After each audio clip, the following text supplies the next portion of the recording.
look lost. I do? Where are you headed? Well, I was just about to figure that out.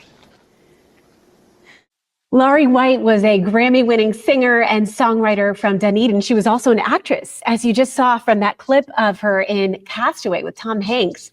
And she was also a beloved family member and member of the arts community. She passed in 2018 after battling a rare form of cancer. And I'm joined today by filmmaker Joseph Fenity, who's developing a documentary based on Lari's remarkable life. Joseph, thanks so much for talking with us today. Thanks for doing this. I so appreciate it.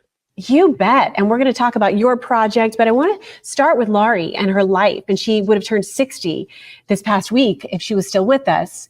Who was she? Elaborate on the things that she's done, her legacy.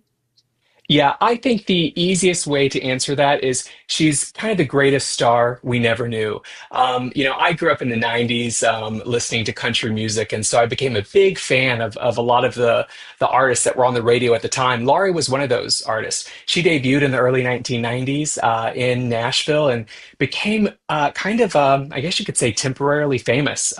She was up on the charts for a while. She debuted, when people say, who's Lari White? I say, Shania Twain and Faith Hill, she debuted right in between those two. And so part of this project is about kind of figuring out how someone can be such a star that there's no name recognition.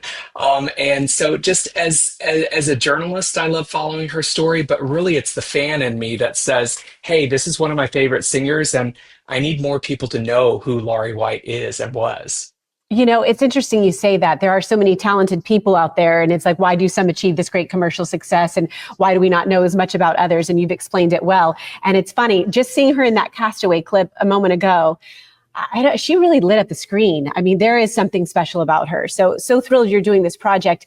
Let's talk about some, she started to have a resurgence later and then had her terrible diagnosis. And it happens so fast. I think one of the big takeaways from all of this, is kind of enjoy yourself. It's later than you think. Really, this is about kind of just looking at, you kind of, when things happen in life and you lose someone that you love or know or admire or are a fan of, in my case, you look, you always get those dates on the obituary between this date and that date, but it's really the dash. It's what did you accomplish in that time? What did you get done in the dash? And in Lari White's 52 years, this Dunedin native did so much. We're talking about, the Tonight Show with Leno, the Late Show with Letterman, giving Tom Hanks directions.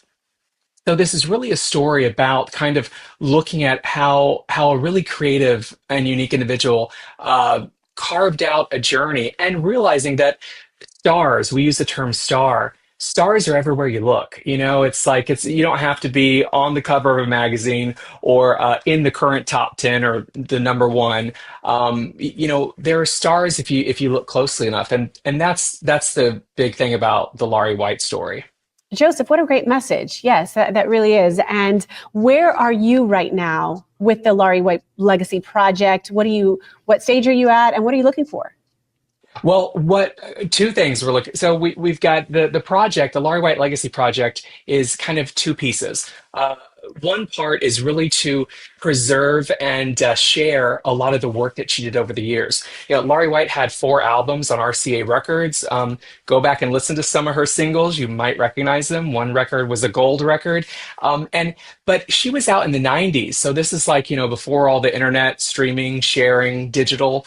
And so making sure that her music is properly uploaded, shared, some of her videos, kind of lost footage or rarely seen footage, just making sure that her career is available in a digital world so that a young and new generation can hear her great music.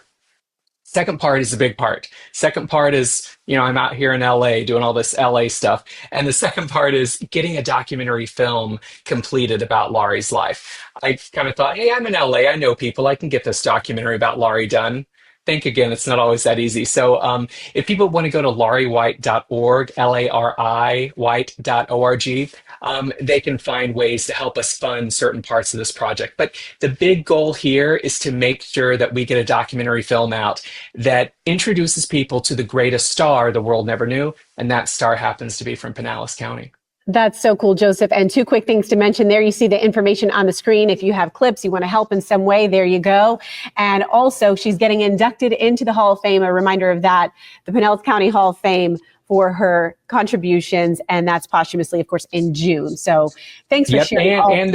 And don't forget the big ones coming up, the Women's Songwriters Hall of Fame. So Yes. Women's Songwriters Hall of Fame is happening in Washington, D.C., which is, the number one goal, the big takeaway here for all of us is I just don't want this artist to become a footnote in music history. So we're trying to make sure she gets her name recognized, and that's what's happening as she's inducted into the You're Hall of making sure Fame. that's not going to happen. Thank you so much, Joseph, for your time.